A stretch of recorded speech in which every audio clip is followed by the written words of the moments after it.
Hello dear listeners! Si Narrator CJ po ito.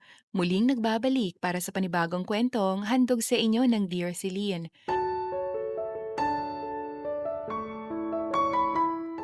Tami, halika dito anak.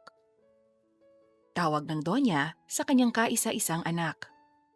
Si Tami ay spoiled at laki sa luho. Lahat ng bagay ay simple niyang nakukuha at simpleng naibibigay sa kanya. At iyon ang ayaw niya. Ang simpleng makuha ang mga gusto niya nang walang kahirap-hirap. Ano na naman ba yon, ma? Sagot niya rito. Nag-check man ako ng bank account mo at halos walang bawas ang mga yon. Ang 200,000 mong shopping budget ay hindi mo nagalaw. May bawas nga, 5,000 lang. Tami, bakit wala kang binibili? Kulang ba ang 200,000? Bakit hindi ka ba masaya? Tell me, and dadagdagan ko ang pera mo, ora mismo. Sambit ng Donya at bagot na kinalikot ni Tami ang kanyang tenga. Ma, wag mo nang dagdagan. Wala na nga akong magastusan. Dadagdagan mo pa? Pero anak, hindi mo na ginagamit ang pera mo. Gusto mo bang magkaroon ng negosyo? Tell me, at papatayuan kita ng negosyo. Nababahalang wika ng Donya dahil tila nawalan ng gana ang anak sa lahat. Ma, pwede bang kumalma ka lang? Nabungol na ako sa bunganga mo. Reklamo niya at kumunot ang noo ng Donya. Anak, wag mo akong binibisaya. Hindi ako ang papa mo. At hindi kita lubos na naiintindihan. Agoy naman maoy. Tagal mo ng asawa si papa, hindi ka pa rin marunong magbisaya. Pastilan ma, dapat marunong ka magbisaya para maintindihan mo si papa kapag nag-aaway kayo. Sabat niya rito. Basta, labas ka na doon. Balik tayo sa'yo. Talaga bang wala kang gusto, Tami? Marami naman tayong pera. Anong silbi nito kung hindi mo gagamitin? Ma, okay lang ako. Tsaka ma, ang sabi ni Papa sa akin na mas masarap kumita at gumastos kapag sariling sikap mo. Kwento niya sa akin noon, naglalako lang siya ng gulay noon para mabuhay. Naging maayos na ang kita niya at eto na siya. May hasyenda, may mansyon, may asawang maganda at anak na ubod ng ganda. Ma, para kasing hindi ko maramdaman ng tunay na buhay kung lahat na lang ibinibigay niyo sa akin ng walang kahirap-hirap. Gusto ko kasing maging kagaya ni Papa, Ma. Para maramdaman ko yung saya na sinasabi niya. Gusto kong magsikap. Tsaka ma, huwag mo na muna akong tawagin, ha? Busy ako eh. Ginamit ko ang 5,000 para puhunan. Sagot niya at kumunot ang noo ng Donya. Puhunan? Para saan? Para sa maliit kong negosyo, ma. Sige na, aalis na ako at babalik sa kusina. Anya rito at masiglang bumalik sa kanyang ginagawa. Nang marating ni Tami ang kusina, ay ganado siyang kumanta-kanta at sabay hiniwa-hiwa ang kanyang mga pinamalengking gulay. Nang matapos hiwain ang mga ito, ay isa-isa niya itong nilagay sa supot at naglibot-libot sa kanilang mansyon. Gulay! Gulay kayo dyan! Sari-saring mga gulay! Manang, halika dito! Tawag ni Tami sa kanilang kasambahay na parang wala itong kawala at obligado itong kumuha ng mga paninda niya. Ma'am Tami, anong mayroon at marami kang gulay na dala? Takang tanong nito at ngumisi ang dalaga. Nagtitinda ako ng gulay. Ito isang supot para sa'yo. Bilhin mo na ang gulay ko at wala pa akong kita. Marami ang gulay ko kaya mabubusog ang pamilya mo niyan. Anya rito at napatingin ang kasambahay sa mga gulay. Presko ang mga ito at kumpleto sa rekado. Ay ma'am, gusto ko sanang kumuha, pero wala pang sweldo. Wala pa akong sahod. Hindi problema yan. Pwedeng utang muna ang mga yan. Lathala niya at napangisi ang manang. Pwedeng utang? Ay mas mabuti kung ganon. May pangulam ng mga anak ko sa bahay mamaya. Mga kasamahan. Feli! Marning! Lahat kayo, dali! Dali! May pautang si Ma'am Tami! Sigaw nito at agad na lumapit ang mga kasambahay na nasa 10 at 2 driver, maging ang hardinero. Talaga? May pautang ka, Ma'am Tami? Tanong ng driver. Oo, lahat yan ay paninda ko. Kung wala kayong pera, di utang muna at sa sweldo niyo na ang bayad. Sagot ni Tammy at masaya ang kanyang ama na nakamasid sa kanya. Ganon? O sige ho, uutang kami, Ma'am Tammy. Wika ng driver. Oo, kami rin. Oh, iisa na lang ang natira. Mang Edu, ubusin mo na to. Huwag mo na akong tirhan ng isa. Sa'yo na yan Pagpupumilit ng dalaga at ibinigay ang gulay sa hardinero. Nako, ang dami na naming ulam. Pero, ma'am, huwag mo sanang masamain Matanong ko lang, bakit ka nagtitinda ng gulay? Malaki naman ang laman ng card mo. Tanong ng hardinero sa kanya at nginitian niya ito. Kasi gusto kong kumita ng pera galing sa sariling sikap, kagaya niyo. Sabi kasi ng papa ko, mas masarap magkaroon ng pera sa sariling pinaghirapan. Kaya ito, nagtitinda ako ng mga gulay kung saan nagsimula rin ang yaman ni papa.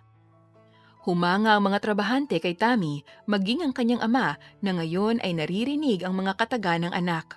Masaya siya para sa anak niyang naiintindihan ang hirap para kumita. That's my daughter. Proud na sambit ng Don sa kanyang isipan habang higop-higop ang kanyang kape. Ang bait mo naman, Ma'am Tammy. Wika ng isang kasambahay at tumingin sa gulay. Ang presko ng mga gulay mo at utang pa. Ma'am Tammy, magkano palang isang supot nito? Magkano bang utang namin? Yan? Mura lang. 200 lang isang supot. Sagot ni Tammy. Halos malaglag ang mga panga ng mga trabahante sa presyo ng dalaga. At maging ang Don ay naibuga ang kanyang kape sa gulat. Maging siya yata uubuhin sa malaking presyo ng gulay ng kanyang anak.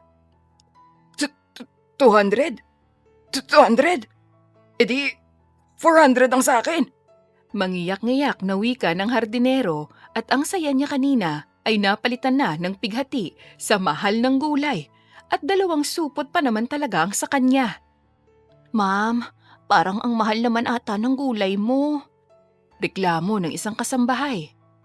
Oo nga naman anak, mukhang ang mahal nga ng gulay mo.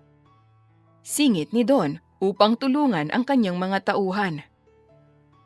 Paano mo naman nasabi na ang mahal ng gulay ko, Papa? Kunot noong tanong niya sa ama. Kasi anak, ang gulay ay mura lang. Nasa 25 lang o 30 pesos ang isang supot niyan. Ha? Anong klaseng gulay ang mga yun, Papa? Ang mura naman. Wala kasi ako nakitang tig 25 pesos sa mall. Ang mahal kaya ng mga gulay doon. Kaya sakto lang yung presyo ko sa mahal ng gulay na pinamili ko. Tsaka utang naman yan. Sige na, mga manang. Tsaka may gagawin pa ako at pagsiserbisyuhan ko pa kayo bukas. Sambit ng dalaga at ngiting tumalikod sa lahat. Habang ang Don naman ay magkahalong konsumisyon at tawa ang kanyang nararamdaman para sa kanyang anak. Talagang mabilis kang yayaman yan, anak. Masyado kang negosyante. Natatawang wika ng Don sa kanyang isipan at binalingan ng atensyon ang kanyang mga tauhan. Pagpasensyahan niyo na si Tammy. Dapat kasi inalam niyo muna ang presyo bago niyo inutang. Di bale, dagdagan ko na lang ang mga pambayad niyo sa mga yan. Wika ng Don at natatawa pa rin sa anak. Kinabukasan ay may bitbit na naman kung ano si Tammy at masigla na naman itong naghahanap ng isang kasambahay. Manang Feli, patingin ang kuko mo? Anya rito at basta na lang kinuha ang kamay ng kasambahay. Bakit po, ma'am? Ano pong mayroon sa kuko ko? Ang dumi po at mahaba na. Tsak kung marami ring kalyo ang paa mo. Alam mo bang may special promo ako ngayon? Sa araw na to, lilinisan ko ang mga kuko nyo. At huwag kayong mabahala dahil pwede naman tong utangin. Wika niya at nag-aalinlangan ang mga kasambahay. Ma'am, baka mahal po ang pautang nyo. Anong mahal? Hindi to mahal. 80 pesos lang ang kamay, kasali ng pampakulay at 40 pesos naman ang sa paa. Ano, gusto mo bang gumanda ang mga kuko mo o hindi? Engganyo niya rito. Ay, maganda nga iyan, ma'am. Sige, gusto ko yan. Pagandahin mo po ang mga kamay at paa ko. Tura nito at inumpisahan na ni Tammy ang kanyang trabaho. At ngayon ay kasalukuyang namimilipit sa sakit ang kasambahay. Aray, ma'am! Aray! Ang sakit! Reklamo ng kasambahay dahil kinakalikot talaga ng dalaga ang kailaliman ng kanyang kuko. Pwede bang wag kang malikot? Ayan tuloy, nasugatan ka na. Paninisi niya sa kasambahay kahit hindi na ito gumagalaw dahil sa sakit na nararamdaman. Ma'am, hindi naman ako gumagalaw. Masakit ang paggawa mo. Reklamo nito sa naluluhang tinig. Anong mali? Tama naman kaya itong ginagawa ko. Nanood kaya ako ng tutorial nito sa cellphone ko. Ang iba nga mas malala pa rito. Makapal na kasi ang kalyo mo kaya ganito. Huwag ka nang magreklamo, manang. Mura na nga ito at utang pa. Katwiran niya at pigiluhang tiniis ng kasambahay ang kabalbalan ng kanyang amo. Ayan, tapos na. Di ba maganda? Puri niya sa kanyang gawa. Opo, maganda nga po, ma'am. Labag sa loob na tura ng kasambahay at pinipigilan ang kanyang luha. O sige, next naman. O ha, bali 120 ang utang mo sa akin ha. Promo to, sa susunod na magpapalinis ka sa akin, magmamahal na ang presyo ko. Opo ma'am, hindi na uulit. Bulong na sa hangin ng kasambahay. Ano? May sinasabi ka ba, manang? Ha? Wala. Anong sabi ko? Ang sabi ko, ang galing mo.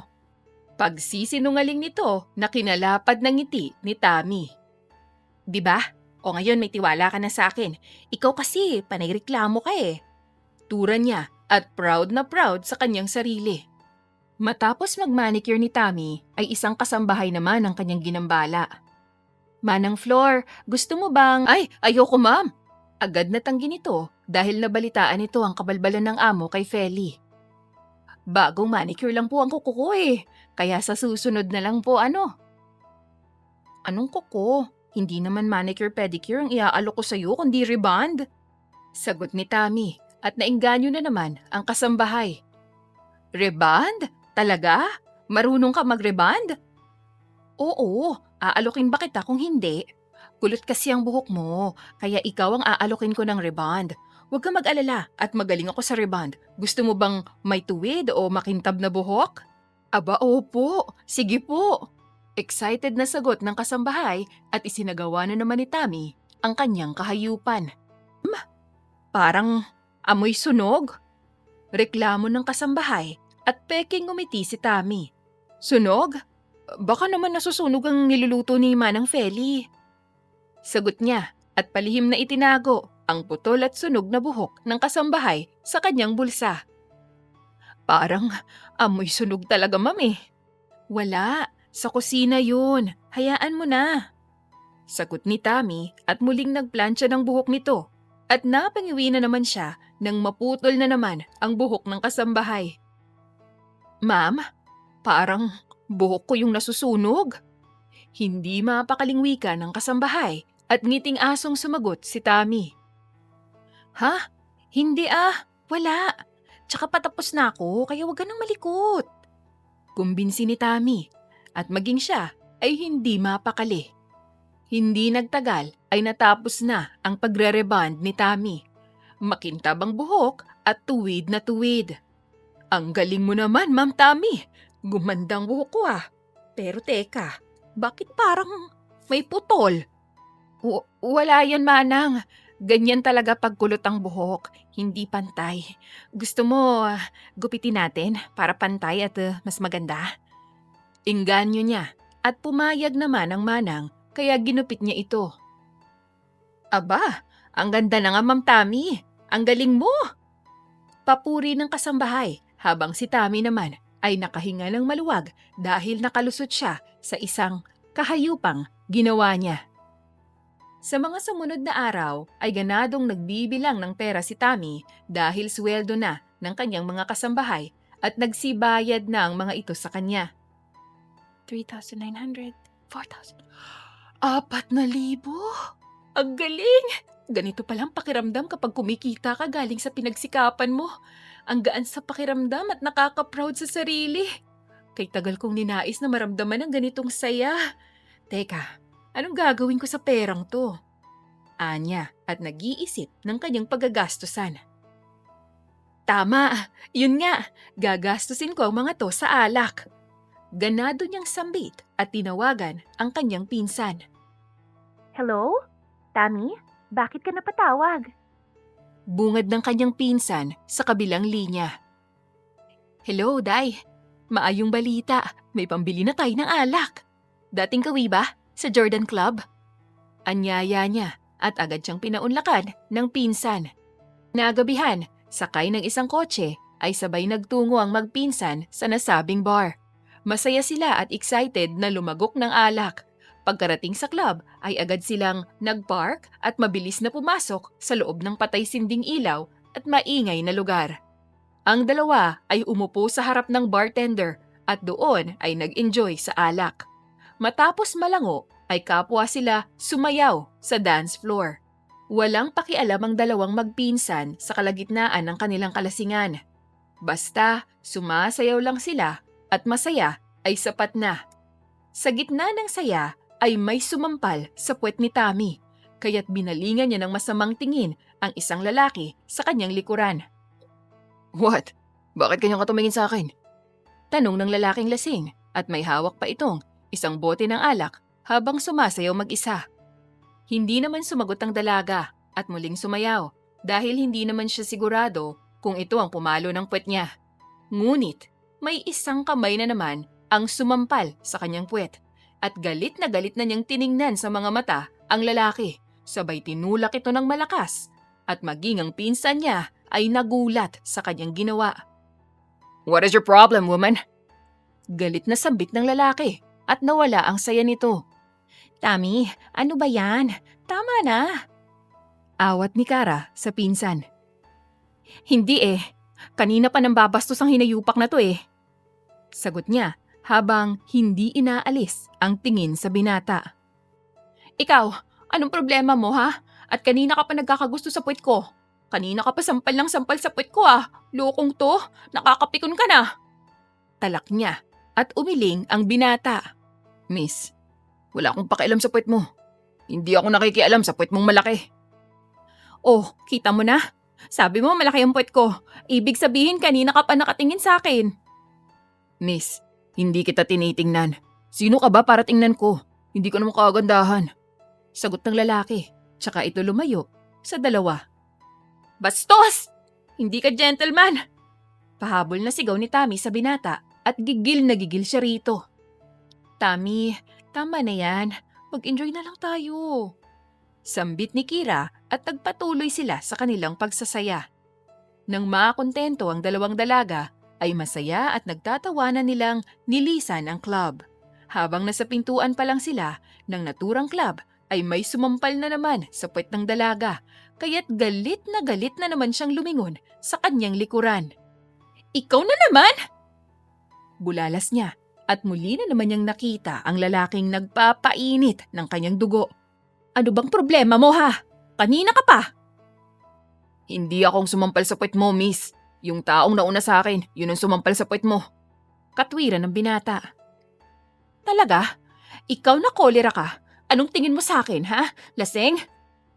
Tugon ng dalaga at pasuray-suray na humakbang palapit sa binata. Anong salita yan? Tsaka, hindi ka naman halatang lasing.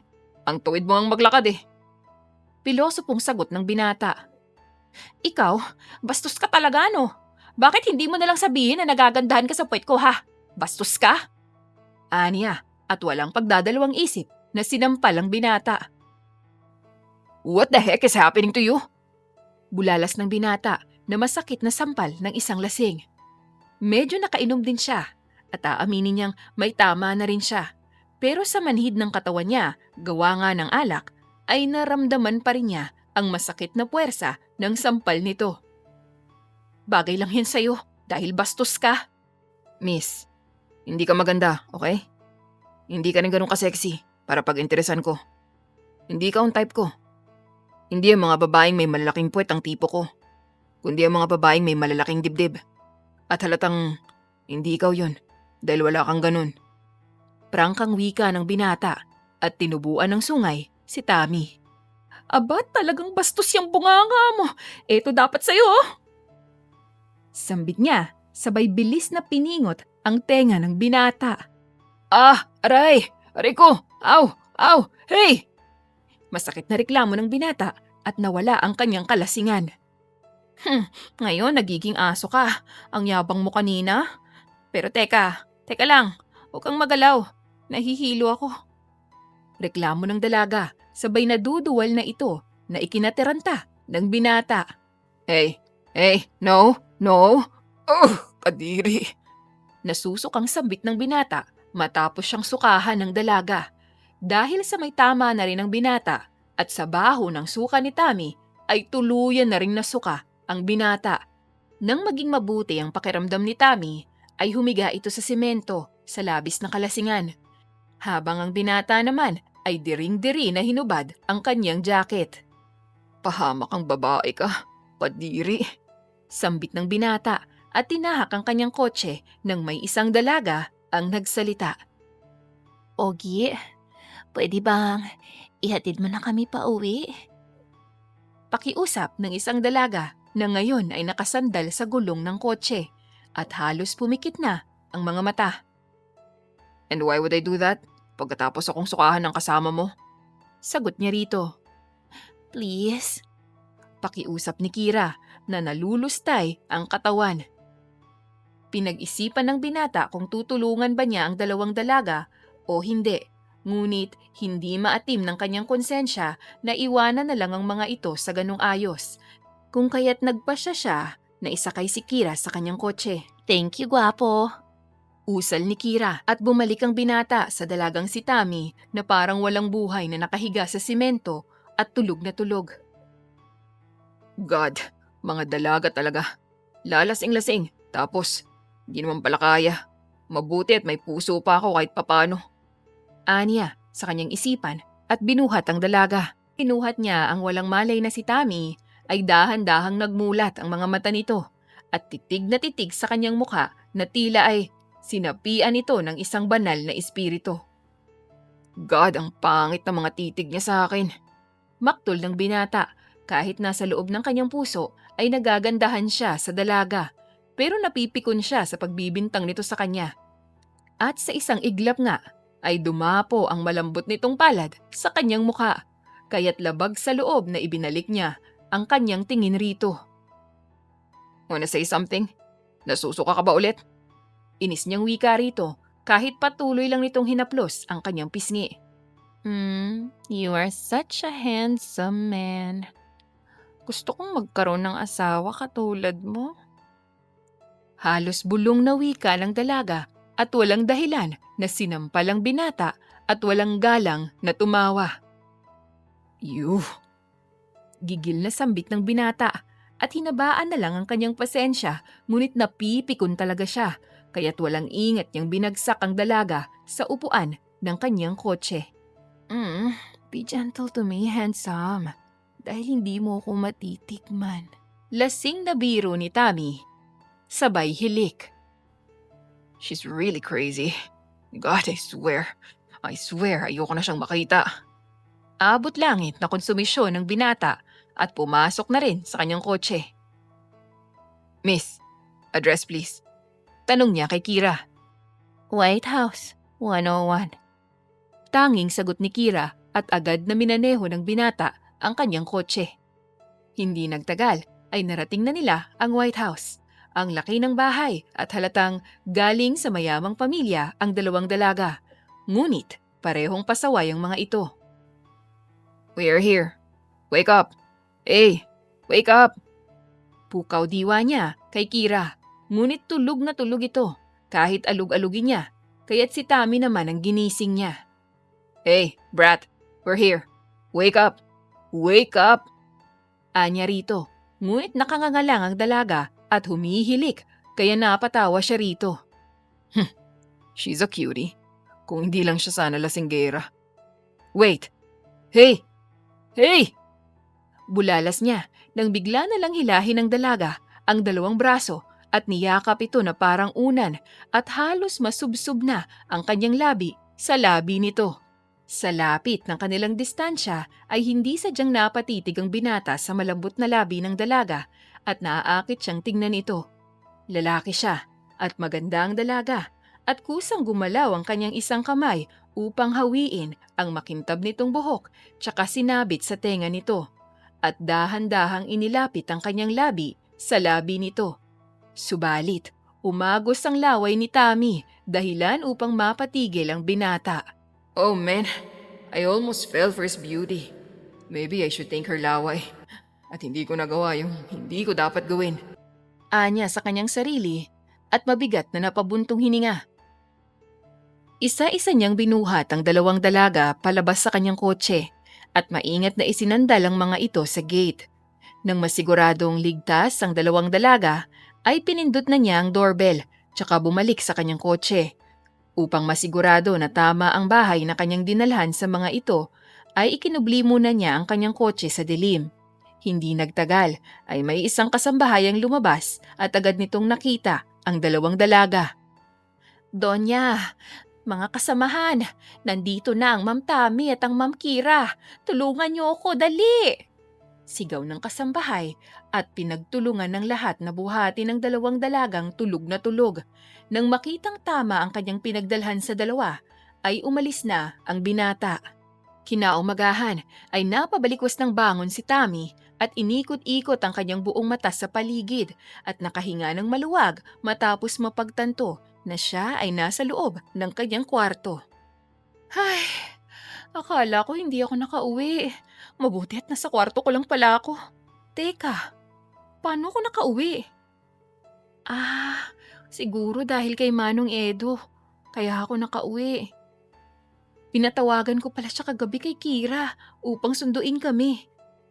Makabangon na nga para makapagpasalamat. Anya sa kanyang sarili at agad na bumaba ng kwarto at hinanap ang driver.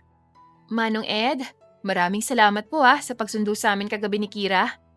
Anya rito at saktong nandoon na rin si Kira kausap ang driver.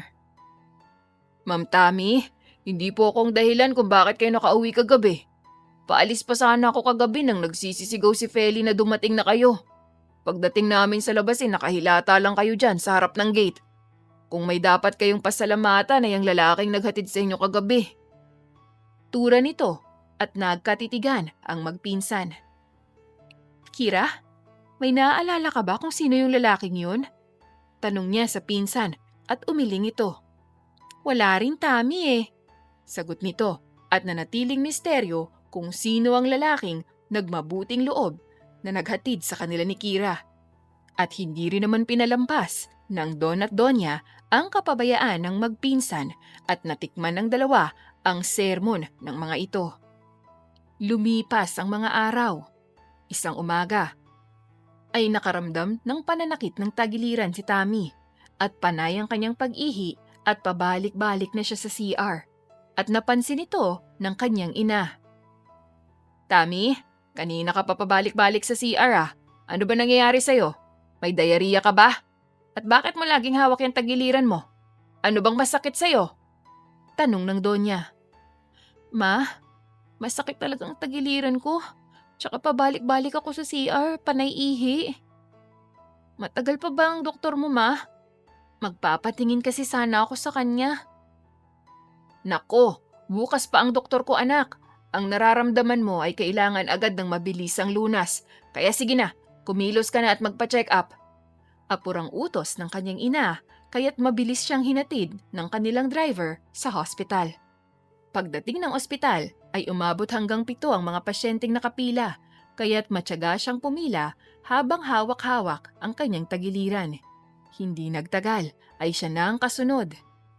Mabuti naman at ako na, naiihi na naman ako. Anya sa kanyang isipan habang humahakbang palapit sa doktor. Abala ang doktor at kasalukuyang nakayuko ito at may inililista. Maupo ka. Anito sa kanya, kaya't naupo siya sa bakanting silya. Anong nararamdaman mo? Unang tanong ng doktor, sabay pag-angat ng mukha nito at kapwa nanlaki ang kanilang mga bibig matapos makilala ang isa't isa. Ikaw? Sabay nilang bulalas at hindi makapaniwala na muli silang nagkita. Ikaw? Ikaw ang doktor dito? Seryoso ka? Doktor ka? Ang ugali mong yan? Isa ka palang doktor? Aray ko, masakit talaga. Sambit ni Tammy at gusto niyang talakan ng binata, ngunit masakit talaga ang kanyang tagiliran. Ako nga ang doktor dito. I'm Dr. Loran Valderrama. So Miss Lasinggera, I think you need my help. Anong Miss Lasinggera? May pangalan ako no? Tammy. Tammy ang pangalan ko. Tsaka wag mo nga akong matawag-tawag na Lasinggera. Ano ba kala mo sa sarili mo? Santo? Wag nga ako. Aray. Aray, masakit talaga. Anya at namimilipit sa sakit. Okay, Miss Tammy. Let me ask you some questions. Questions? Anong questions? May question pa? Mamamatay na nga yung tao, may questions pa? Hindi ba pwedeng gamot na lang agad ang ireseta nyo? Hindi naman pang Q&A tong sakit ko eh. Talak niya at tiimbagang na nagpipigil si Loran na huwag mapikon sa pasaway na dalaga. Miss, I need to ask some questions sa'yo because I need to know kung saan banda dyan sa tagiliran mo ang masakit, anong nararamdaman mo at iba pa. Pasyente kita eh, that's why I need to know, okay? Paliwanag ni Loran at maldita siyang inirapan ng dalaga. Oo na, bilisan mo na lang ah. Aray, masakit na talaga. Okay, saan bandang masakit? Dito. Sagot niya at itinuro ang kanyang tagiliran. Masakit dito, hanggang sa balakang. At ano pa ang nararamdaman mo? Masakit lang siya at ihi ako ng ihi. Pabalik-balik nga ako sa CR eh. Pero pa konti-konti lang minsan yung ihi ko. Tsaka masakit sa bilat. Ano? Anong bilat? Kunot noong tanong ni Loran. Bilat? Yung ano? Ano nga yung bilat? I need to understand what's bilat. Bakit pati yun? Kailangan mong malaman. Because I'm your doctor. Masakit sa pempem. Yan na, sinabi ko na. Masaya ka na? Masakit sa vijingle ko. Naintindihan mo na ba? Mataray niyang wika at hindi alam ni Loran kung matatawa ba siya o mapipiko ng tuluyan sa dalaga. Okay, I understand. Gaano ba kasakit? Aray masyado, Dok. Aray na hanggang kamatayan. Ganyang sakit. Sige, may boyfriend ka ba? Sunod na tanong nito at kay bilis na nagsalubong ang mga kilay ni Tammy. Ha? Bakit? Liligawan mo ko? Balik tanong niya at naningkit ang mga mata ni Loran at kaunti na lang ay sasabog na siya sa inis. Just answer my question. Huwag na. Bakit hindi mo na lang sabihin na gusto mo ko? Kaya nga siguro panay ang palo mo sa puwet ko nung nakarang gabi no? Kasi type mo ko? Miss Tammy, I need to know kung may boyfriend ka para malaman ko kung sexually active ka ba. To know kung anong dahilan ng pananakit ng tagiliran mo. You want to have the correct findings? Right? Then, you need to answer me correctly. Hindi mo ako kailangan tanungin pabalik because we're doing your checkup. At hindi tayo nasa kanto lang. Okay? Oo na. Sagot niya at masamang tiningnan sa mga mata ang binata. Anong tingin niya sa akin, pangit? Pero baka kapag nalaman niya na wala akong boyfriend, pagtawanan niya lang ako. Aba, di ako papatalo sa doktor na to, no? Dugtong niya sa kanyang isipan. So, my boyfriend, Miss Tammy? Meron. Bakit? Madami. Hindi lang isa, kundi marami. Pagyayabang niya. Okay. Sexually active? Ano? Pati ba naman yun? I need to know, Miss Tammy. I need to know kung nakakailang pagtatali ka ba sa loob ng isang linggo. Like you said, marami kang boyfriend, right? Maaari kasing nakakuha ka ng infection dahil sa ganung bagay. Anong infection? Malabong mangyari yan at bakit ganyan ang mga tanungan mo? Nagpunta ako dito para sa check-up ko, hindi para kalikutin mo yung buhay ko. Tsaka UTI lang naman tong nararamdaman ko kaya bakit hindi mo na lang ako bigyan ng gamot? Miss, look, hindi lahat ng pananakit ng tagiliran, UTI lang. Kagaya ng sinabi mo, marami kang lalaki sa buhay mo. Kaya may posibilidad na... Ay, ayoko na. Ang dami mong tanong na doktor ka. Naiinis na ako sa'yo. Paano ako magkakaroon ng impeksyon mula sa ibang lalaki? V pa ako. Anong V? Virgin? Akala ko ba marami kang boyfriend? Wala akong boyfriend. Masaya ka na? Makaalis na nga lang. Mas lalo lang sumakit ang tagiliran ko sa'yo.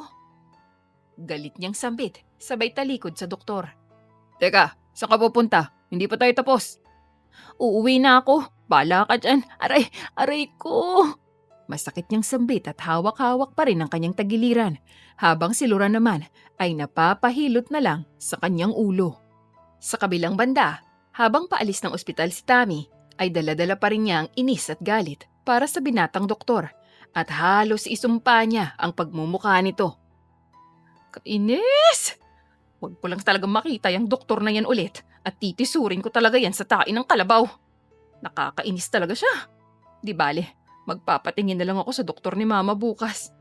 Saad niya sa kanyang sarili at nagpahatid pa uwi sa kanyang driver pabalik sa mansyon. Sa buong araw na ginawa ay walang ibang ginawa si Tammy kundi ang tiisin ng sakit sa kanyang nararamdaman at pagbalik-balik sa CR at napansin to ng kanyang ama. Anak, Tammy, may masakit ba sa'yo? Tanong nito at nagmistulang 5 taong gulang na bata ang dalaga na yumakap sa kanyang ama. Pa, may UTI siguro ko. Masakit dito oh. Saan? Dito papa. Kanina pa ako pabalik-balik sa CR eh. Pumunta na ako sa doktor. Wala naman na itulong at napikon lang ako. Ang daming tanong. Sumbong niya at natawa ang kanyang ama.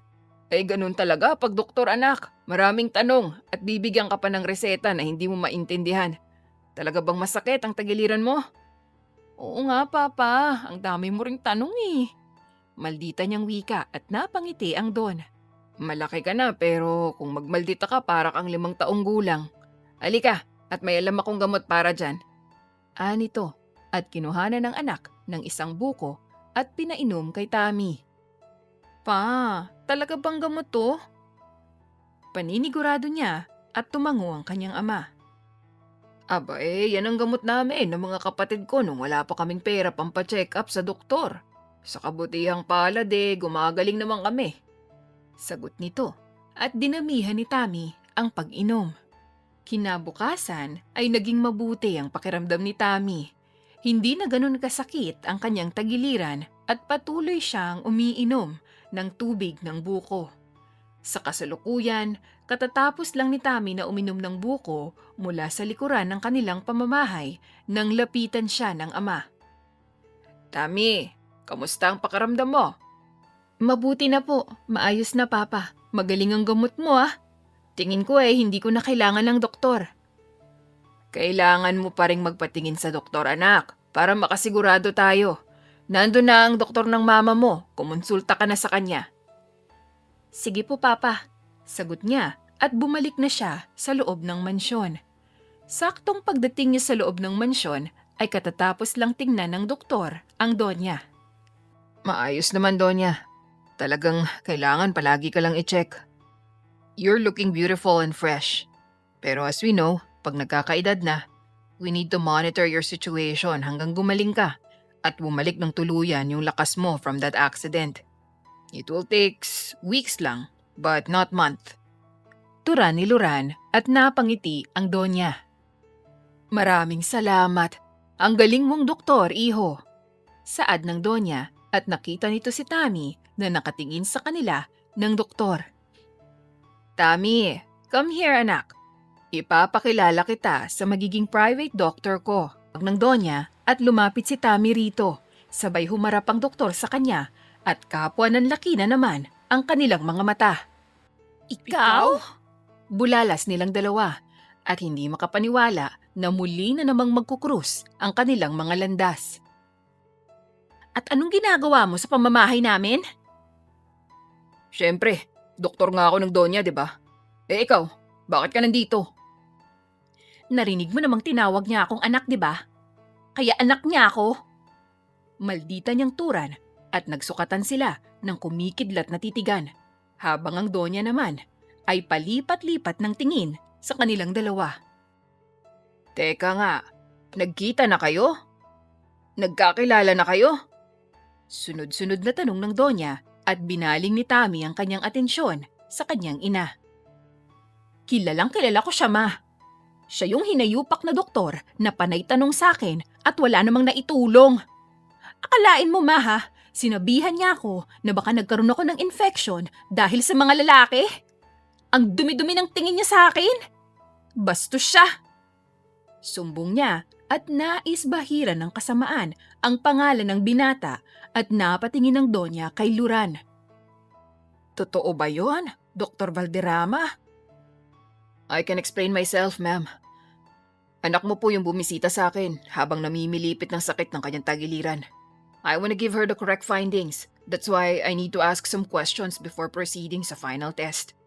I asked her formally kung may boyfriend siya and she answered na marami na raw. At hindi lang isa, kundi marami.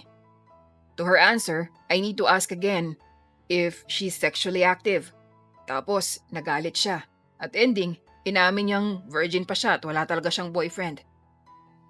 So, ang check-up ay naging useless and a waste of time dahil sa mga kabalbalan niya. Mahinahong kwento ng binata at napatingin ng Donya sa anak. Nakakahiya ka, Tammy. Sambit nito at maktol na tumabi ang dalaga sa ina at niyakap ang braso nito. Ma, ayoko sa kanya. Pwede ka naman maghanap ng ibang doktor, di ba? Wag na lang siya. No, he will be my doctor and that's final. Ma, alam mo bang binastos ako ng doktor na yan? Nung nag-inuman kami nila Kira sa club, alam mo bang ilang ulit niyang sinampal yung puwet ko? Hanggang sa paglabas ng club, ma. Ganun ang ginawa niya. Sumbong niya muli at muling napatingin ng Donya sa binata. Aba, hindi tama yun, Dr. Valderrama. Totoo bang ginawa mo yun sa anak ko? I will explain myself ulit, madam. That night, your daughter is deadly drunk. She doesn't even know what she's doing. She danced wildly. And there's this man next to me, slapping her butt. At ako pinagbintangan niya, kahit wala naman akong ginagawa at wala naman siyang ebidensya, kundi puro hinala lang. Then, halos magkasabay kaming lumabas ng club. And that same man slapped her butt again. At pagkakita niya sa akin, pinagbintangan niya lang ulit ako.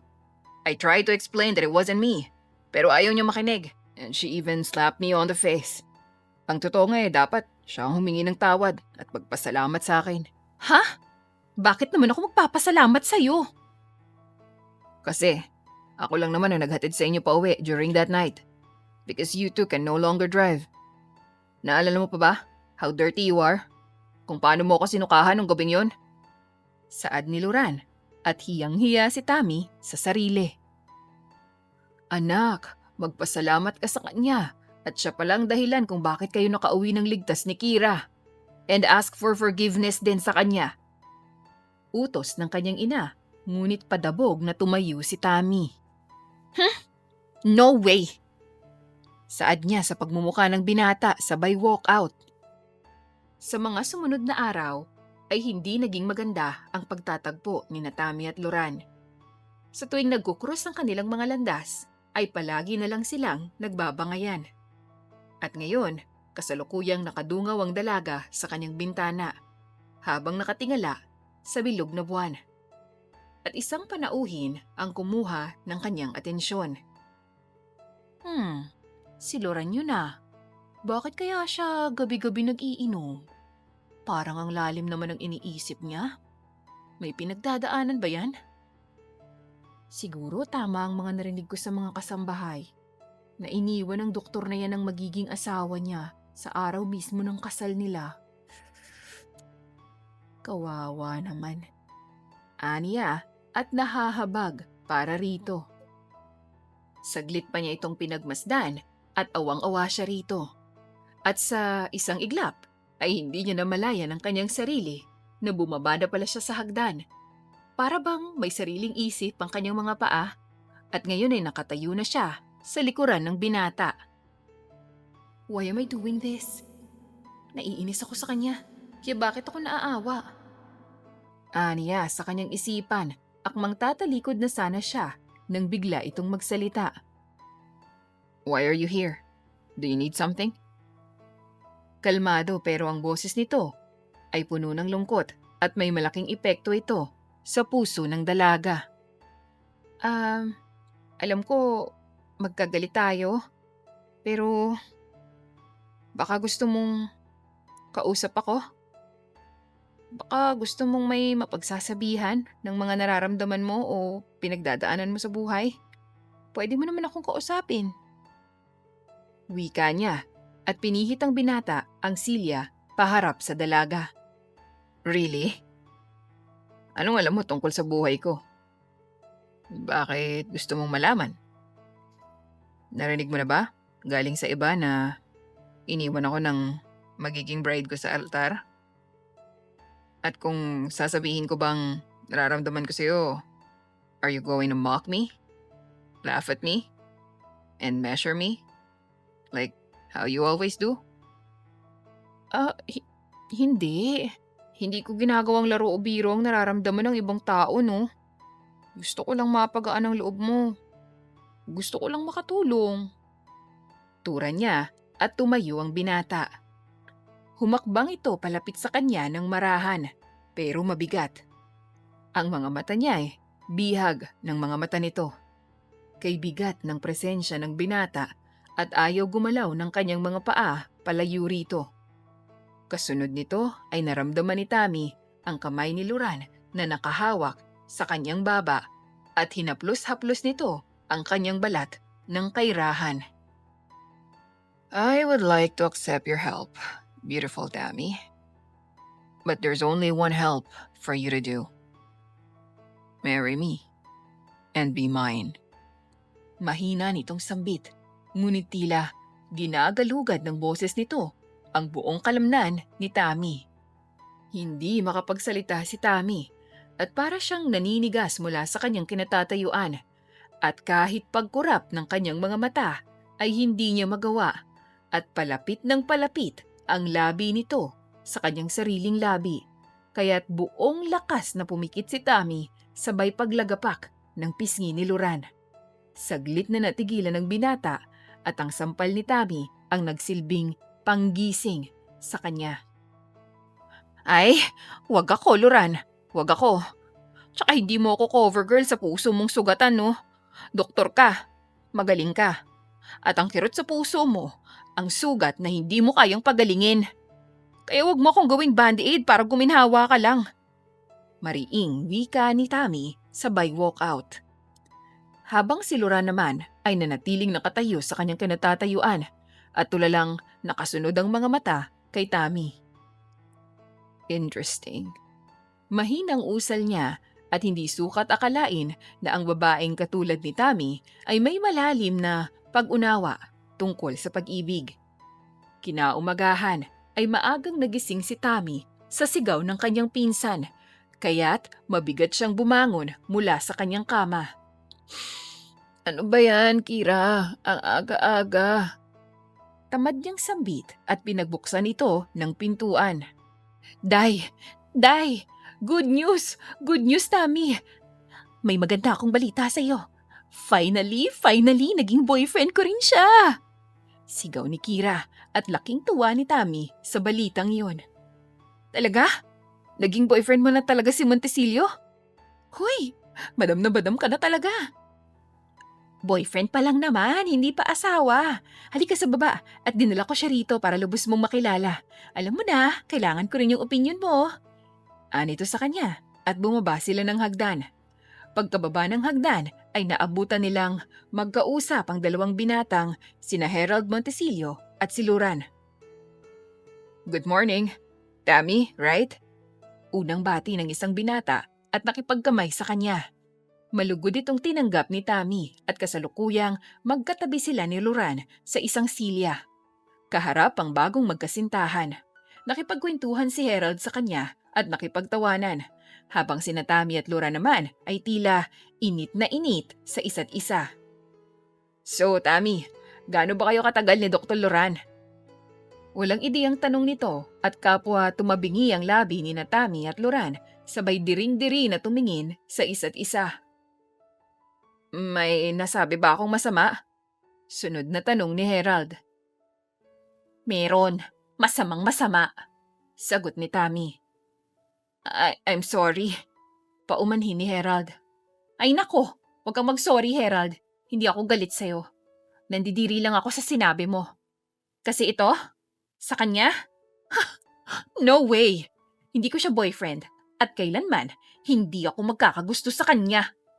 Wika ni Tammy at ayaw patalo ni Luran. Aba, mas lalo naman ako. Ayoko magkaroon ng girlfriend na kasing ingay ng sirang radyo. Tura ni Luran at umarko pataas ang kilay ni Tammy. Pastilan, excuse me dong, kahit maingay ako, hindi kita type, binatang makapalang kilay. Anya, kahit hindi naman pangit ang kilay ng binata. Kaya ka single, kasi parang puwet ng manok yung bunganga mo. Che, kapal ng kilay! Manok, kapal ng kilay! Ah talaga? Ako ba talaga hinahamon mo? Gigil na sambit ng binata at batid ni Tammy na may hindi magandang balak si Luran sa kanya kaya't napatayo ito sabay takbo sa hardin habang nagsisisigaw. Pikon, pikon, kapal ng kilay mo, kapal ng kilay mo! Panglalait niya sa binata. Talaga kapag nahuli kita lagot ka talaga sa akin. Pagbabanta ng binata at muling tumakbo ang dalaga at ipinagtatapon niya rito ang kahit anong maliit na bagay na makita niya. Talaga? Talagang matapang ka. Mahuhuli din kita. Tatakbo man ng manok, naiihaw pa din. Wika ni Luran at hinabol ang dalaga. Huli ka! Wika ni Luran at napasigaw ang dalaga, sabay kapwa sila nagtawanan. Inikot-ikot siya ng binata habang nakayapos ito sa kanyang bewang at puro mga tawanan nila ang pumuno sa hardin at hindi sadyang napatitig sa isa't isa. Ang kanilang mga mata ay tila nakatagpo ng tadhana at ramdam ni Tammy ang paghigpit ng mga braso ni Loran sa kanyang bewang. Tila tumigil ang mundo para sa dalawa at kusang gumalaw ang palad ni Loran upang haplusin ang malambot na pisngi ng dalaga at bawat haplos nito ay ramdam ni Tammy ang init at sinseridad. Unti-unting naglapit ang kanilang mga mukha sa isa't isa, handa na para sa parating na mainit na halik. Tammy, nakita mo ba ang...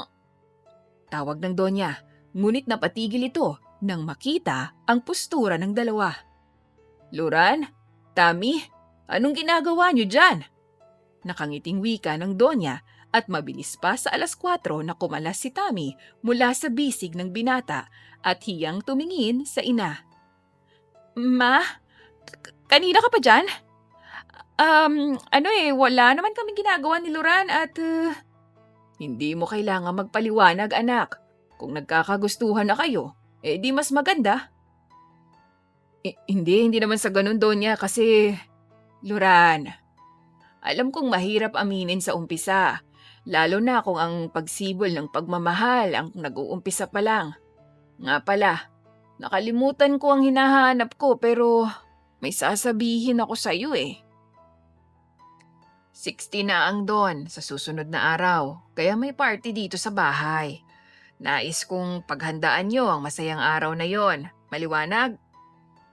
Okay. You two can continue flirting. Saad ng Donya at kinikilig na iniwan ang dalawa.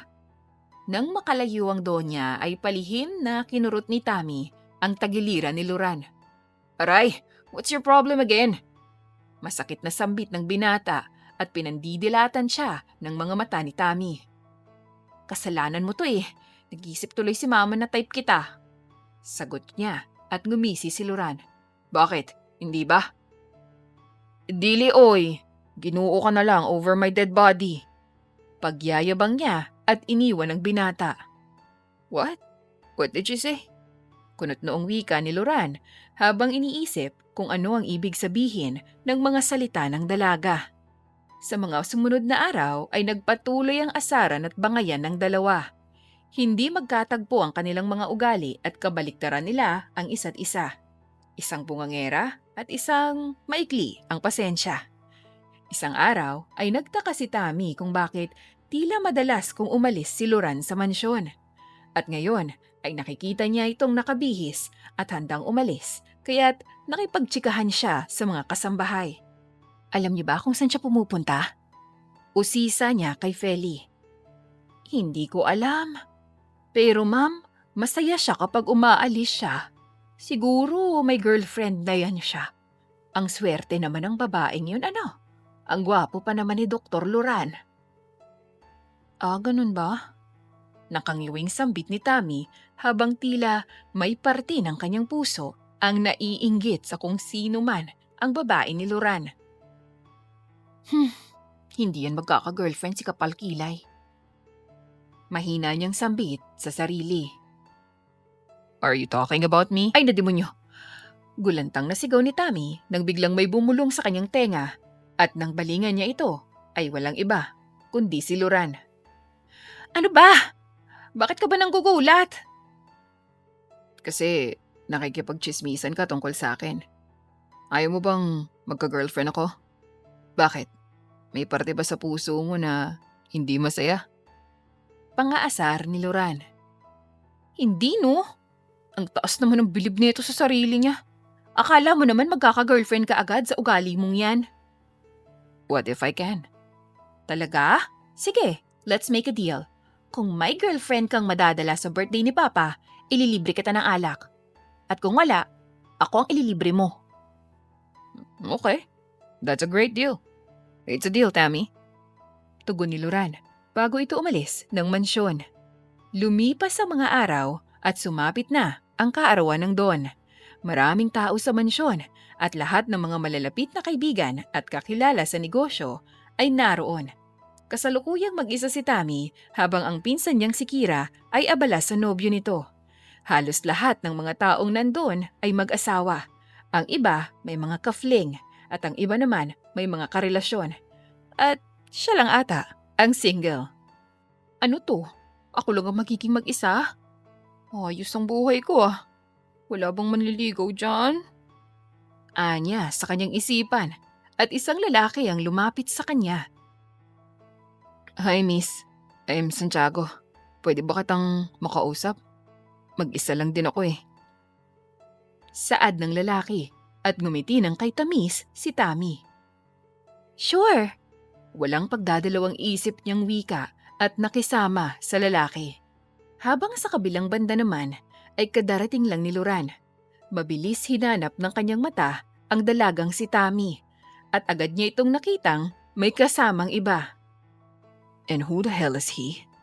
Kunot noon niyang wika at parang nakaramdam siya ng pagsiselos kaya't hinila niya ang kanyang partner palapit kay Tammy. Ngunit hindi pa man sila tuluyang nagkakalapit ay biglang tumigil ang babaeng kasama ni Loran. Wait Loran, may pupuntahan lang ako ah. I'll be back. Apurang paalam nito at pinayagan nito ni Loran. Ibinalik ng binata ang kanyang mga mata kay Tammy at naiinis lang siya sa kanyang nakikita nang may maarting halakhak pang nalalaman si Tammy at may pabulong-bulong pa ang lalaki sa tenga nito. Uminit ang dugo ni Loran sa hindi niya malamang dahilan kaya't binasag niya ang magandang gabi ng dalawa. Hey man, what's up? Anya sa lalaking kasama ni Tammy. Do we know each other? Tura nito sa kanya. Of course not. Pero ang babaeng kasama mo, kilala ko. Do you like her? Yes. She's kind and pretty. I would like na makita pa siya at mas makilala. Tura nito at peking ngumiti si Loran. Oo, maganda talaga siya, di ba? Pero alam mo kasi, mabunganga ang babaeng yan. Parang sirang plaka. Nako, mapupuno ang tega mo dyan. Kaya good luck talaga sa'yo. Panggagatong niya at iniwan ang dalawa. Nang makaalis si Loran, ay nakita niyang umalis na ang lalaking kausap ni Tammy. Siguro ay na-turn off ito sa dalaga at kinatuwa niya yun. At sakto namang dumating ang kasama ni Loran. I'm sorry, medyo matagal ba ako? Sambit ng babaeng kasama ni Loran at padabog na lumapit si Tammy sabay malakas na hinampas ang braso ng binata. Hoy, Loran, bakit mo sinabi yun sa kadate ko ha? Nagsiselos ka ba? Type mo ko no? Bakit mo yun ginawa? Inis na sambit ni Tammy. Wala naman akong sinabing masama ah. Palusot ka talaga? Gusto mo lang talagang masira palagi yung araw ko, Loran. Nakakapikon ka na ah. Init na init niyang wika at kung hindi lang ito party ng kanyang papa ay kanina niya pa binugbog ito. Luran, Who is she? Do you know her? takang tanong ng babaeng kasama ng binata at pabagsak na namewang si Tammy. Oh yes, talagang we know each other. Girlfriend ka ba niya? Not yet, pero doon na rin papunta. Why? Nako, ang malas mo. Alam mo bang pisot yan? What's the meaning of pisot? Gusto mong paliwanag ko pa? Sige, makinig ka. Gwapo si Loran, no? Pero alam mo bang, hindi pa yan tuli. Parang kabuting nakatago pa ang junjun yan. Maliit at nakabalot. Nako, kung ako sa'yo, dun ka na lang sa far away. Paninira niya at laking gulat ni Loran sa mga pinagsasabi ng dalaga. Ha? Ako? Supot? No! Tammy, that's not true. Taranta niyang wika at binaling ang atensyon sa babaeng kadate. Lani, hindi yun totoo. Listen to me. No! Ayoko ng supot at nakabalot. Ayoko ng maliit. Diyan ka na nga. Dismayadong wika ng babae at walang kagatul-gatul na iniwan ng binata. Tammy, look. Tingnan mo ang ginawa mo. Wala na akong kadate. Sinira mo. Ako din naman ah. Hayop ka kasi. Tura ni Tammy at kusa silang nagtawanan. Ewan ba ni Loran pero nakakasabay siya sa topak ni Tammy. Iniwan siya ng date niya pero hindi man lang siya nalungkot at nakikitawa pa siya kay Tammy. Wala kang kasama? Wala akong kasama. Tara, tayo na lang magsama. Inom tayo. Aya ni Loran at hindi tumanggi si Tammy. Sa buong party ay nag-enjoy ang dalawa. Sumayaw sa musika at naging masaya. Kapwa na may tama ang dalawa, ngunit sige pa rin sila sa kanilang alak. Alam mo, Tabi, hindi kita type. Pero habang tumatagal ay naisip ko, masaya ka palang kasama. Sambit ni Loran at ngumiti ang dalaga at halatang lasing. Sus, baka nagkakagusto ka lang sa akin. Hindi no. Anong hindi? Bakit? Hindi ba ako maganda? Well, hindi ka nga maganda. Weh, sabi mo kanina, maganda ako eh. Joke lang iyon. Huwag mong paniwalaan. Talaga? Joke lang yon? Hindi ako maganda? Sige nga, tingnan mo nga ako kung hindi ako maganda. Sira ka ba? Kahit titigan kita buong buhay ko, hindi ka maganda. Sambit ni Loran, kahit na ang totoo ay walang araw siyang hindi nagagandahan sa dalaga. Sige nga, patunayan mo kung hindi ka duwag. Hamon ni Tammy at yumuko ang binata sa kanya na siyang kinagulat niya. Kay lapit ng kanilang mga mukha sa isa't isa at nagbibiro lang naman sana siya at hindi niya sukat akalain na totohanin nito ang hamon niya. Kahit lasing na siya, ay amoy na amoy pa rin ng kanyang ilong ang mabangong perfume ng binata. Dagdagan pa ng nakakaubos nitong presensya na parang pakiramdam niya gusto niyang magpalupig rito. Hindi ako duwag. Kaya kitang titigan without falling for you.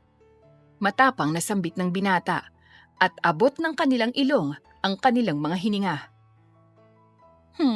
Patunayan mo. Mapusok na sagot ng dalaga. Sa kaunting distansyang pagitan ng kanilang mga muka ay sunod-sunod na napalunok ng kanyang sariling laway si Tammy. Sabay pagkabog ng kanyang dibdib na tila ito lang ang nagsisilbing musika sa kanyang tenga. Hindi rin niya alam kung saan ba siya humugot ng lakas ng loob upang sabihin sa binata. Habang si Loran naman ay yukom kamaong pinipigil ang sarili na huwag halikan ng dalaga. Ngunit habang inaayawan niya at mas lalo lang siyang natutukso at kusang nagpasya ang kanyang mga mata na lakbayin ang imahe ng dalaga. Uminit ang kanyang pisngi sa alak, ngunit mas umiinit ito sa pagnanais na mahalikan ng labing umaakit sa kanyang katinuan. Hindi nagtagal, ay kusang gumalaw ang kamay ng binata at hinaplos ang pisngi ni Tammy, at ayaw lubayan ang kanyang mga mata, ang labi nito.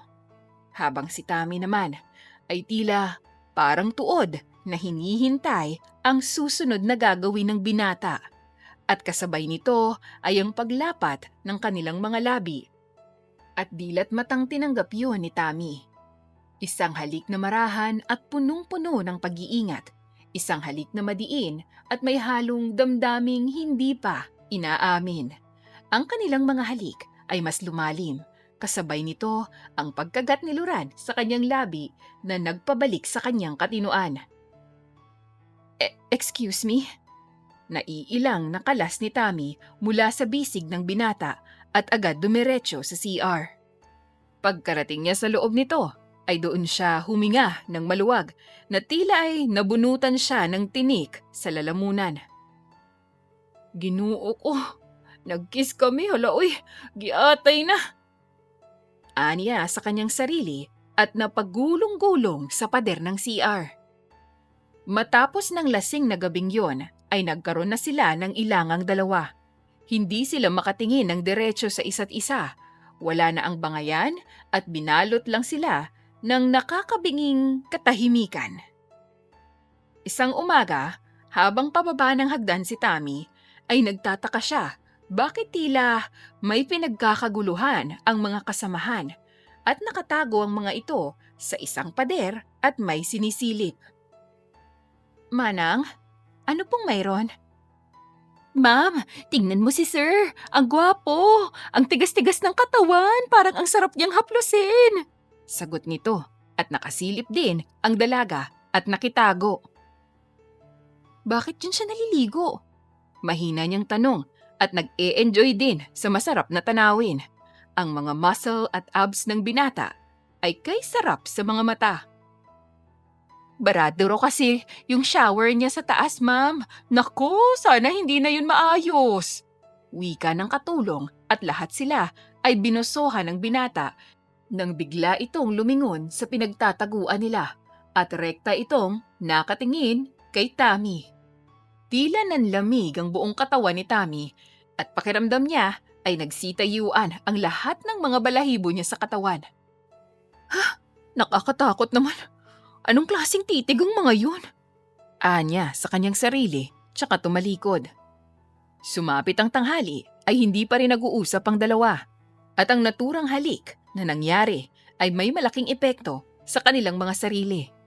At ngayon ay kasalukuyang nakatayo si Tammy sa hardin.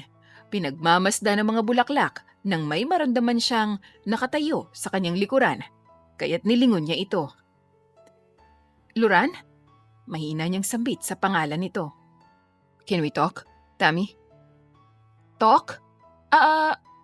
Nakalimutan ko may gagawin pa pala ako.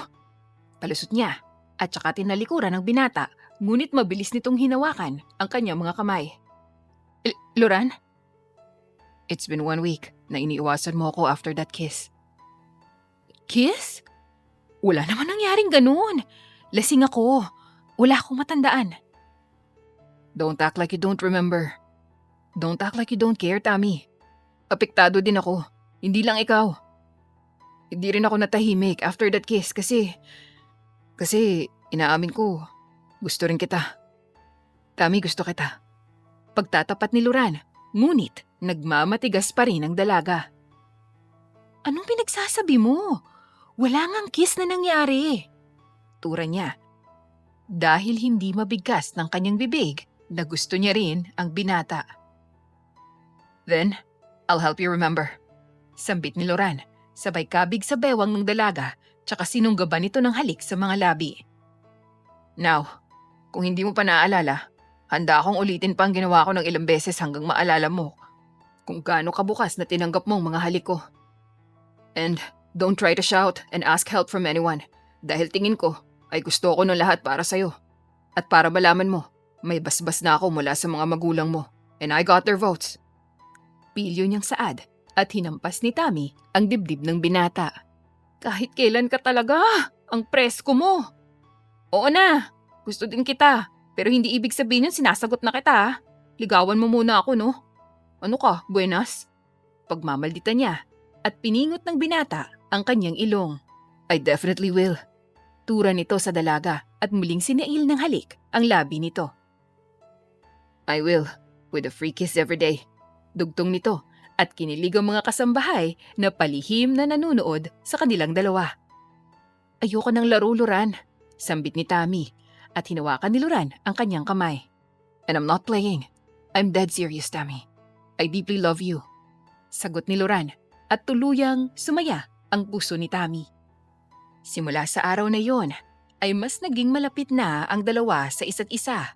Ngunit hindi pa sinasagot ni Tammy ang binata. Kasalukuyang nasa kwarto siya ngayon at may kumatok sa kanyang pintuan at boses ng kanyang ina ang kanyang narinig. Tammy, baby, can we talk? Yes, ma. Sandali lang. Ganado niyang sambit at pinagbuksan ito ng pinto. Ma, ano bang pag-uusapan natin?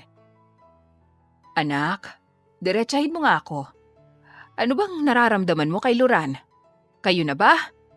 Mahal mo na ba? Usisa nito at isang malapad na ngiti ang lumitaw sa labi ng dalaga. Ma, mahal ko po si Luran. Mahal ko na po siya, ma. Bakit po? Gusto ko lang malaman kung kailan kayo ikakasal. Sagot nito at nanlaki ang mga mata ni Tammy. Kasal? Ma? Kasal agad? Ang bilis naman. Bakit? Hindi ba? Hindi niyo ba napag-uusapan ni Luran? Kasi nagpaalam na siya sa akin kanina na pakakasalan ka niya and I agree. Ginawa yun ni Luran? Pero hindi ko pa siya sinasagot. Hindi makapaniwala niyang wika, sabay ngisi. Hindi pa ba kayo? Pero kung maglambingan kayo, daig niyo pa kami ng papa mo. And maybe, he will propose to you, anak. Kaya be pretty every hour and every minute. Kung ako ikaw, magbibihis na ako ng maganda. Mas mabuti ng handa. Sulsul ng ina. Kung ganun, magpapaganda ako, ma? Sagot nito. Dahil sa narinig, ay mabilis na hinalughog ni Tammy ang kanyang kabinet. Ngunit wala siyang matipuhan, kaya't nagpasya siyang mag-shopping kasama ang ina. Hirap makapili si Tammy at sa gitna ng pagiging abala niya ay may dalawang panauhing dumaan sa kanya at kilala niyang lalaking yun. Luran? Mahina niyang bulalas sa kanyang isipan. Biglang bumilis ang pagtibok ng puso ni Tammy. Bawat tibok ay may kalakip na sakit. Si Luran ay nakikita niyang may ibang babaeng kasama at kay higpit pa ng pagkakahawak ng kamay nito sa binata. Hindi mapakali si Tammy kaya't sinundan niya ang mga ito. Tammy, anak! Tawag ng donya sa dalaga at lakad takbo rin itong sinundan ng dalaga. Nang palabas na ng mall, ay hindi na napigilan ni Tammy ang kanyang damdamin at kaunti na lang ay sasabog na siya. Minsan na nga lang siyang umibig, pero parang hindi naman ito para sa kanya. Luran! Sigaw niya sa pangalan nito at gulat na napalingon ang binata, maging ang babaeng kasama nito. Tammy? Mahinang sambit ni Luran at kay laking hakbang ang ginawa ni Tammy dahilan upang matakot si Luran. Tammy, mali ang sambit nito. Sabay lumagapak ang pisngi ng binata. Manluloko ka! Hagulhol ni Tammy at isang sampal pa ang kanyang ginawad kay Luran. Tammy, listen. Mali ang iniisip mo dahil tama na. Hindi ko na kailangan marinig ang mga sasabihin mo. Sabi mo di ka naglalaro. Sabi mo, mahal mo ko? You even ask my mom kung pwede mo kong pakasalan? Liar ka, Luran. Sinungaling ka. Akala ko pa naman totoo yung nararamdaman mo para sa akin. Di pala. I can't believe na makikita pa mismo ng sarili kong mga mata kung paano mo ko lolokohin. I love you with all my heart, kahit hindi pa kita sinasagot. Alam mo yun, that I love you. At akala ko mahal mo rin ako. Pero siraulo ka talaga. Panluloko ka. Pastilan ka, Loran. Ayoko na, giatay ka. Ayaw na kitang makita. Sigaw niya, ngunit sumingit ang babaeng kasama ni Loran. No. Hindi pwedeng hindi na kayo magkita ni Loran, iha. At bakit? Sino ka ba para sabihin sa akin ang lahat ng mga yan? Binibigay ko na siya sa'yo ng buo. No. That's not right, iha. Akin na si Loran noon pa man. And I'm the one who is giving him to you. Sagot nito sa kanya na ikinakunot noon ni Tammy at sumigaw ang kanyang ina mula sa kanyang likuran. Balae! Sigaw ng Donya at nang makita ang ina ni Loran. Balae! Ikaw nga! Ang ganda-ganda mo pa ring Donya! Puri rin ng isang babae at naguluhan si Tammy at palipat-lipat ang kanyang mga mata sa dalawa. Aba, ikaw din naman, Balae. Parang hindi ka tumatanda. Ang ganda at ang sexy mo pa rin. Puri niya. I know it, Balae. Pinagsilosan pa nga ako ng anak mo eh. Hindi siguro ako mukhang ina, ano? Tura nito at humalakhak ang dalawang magandang babae. Ma? Kilala mo siya? Kilala niyo yung isa't isa? Tanong ni Tammy at hinawakan ni Loran ang kanyang kamay. Of course, they're friends. At ang babaeng pinagsilosan mo ay mami ko. Sambit ni Loran at nanlaki ang mga mata ni Tammy sa hiya. Mama mo? Tita, pasensya na po. Hindi ko alam.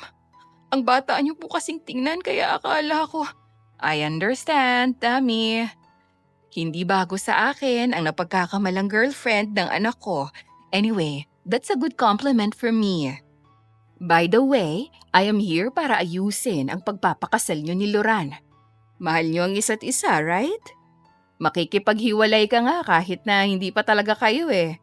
That's funny. I can relate. Ganyan din ako nang mag-asawa ako dati.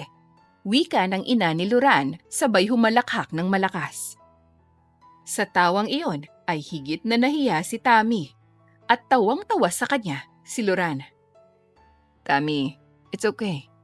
Alo ni Loran upang maibsan ang hiya ng dalaga kaya't napasubsob na lang si Tammy sa kanyang dibdib. Nakakahiya. It's okay. You're such a cutie kapag nagsiselos ka, Tammy. Mas lalo ko lang nararamdaman na mahal mo ko. Anito at hinampas ni Tammy ang dibdib ng binata. Nakakahiya pa rin. Usal niya kaya't niyakap siya ni Loran. I love you, Tammy. Gusto kong dalhin ang pagmamahalan na to sa loob ng simbahan. I plan to propose sa'yo mamaya pero batid kong alam mo na siguro to. Wala tayo sa venue na pinagplanuhan ko pero I think this is a good time to ask you. Wika ni Loran, tsaka lumuhod sa harap ng dalaga. Tammy Sanchez, will you marry me? Will you be my wife? Dugtong nito at tsaka binuksan ang maliit na box. Oo, Loran. Yes. Yes! Walang pagdadalawang isip na sagot ni Tammy at masayang isinuot ni Loran ang singsing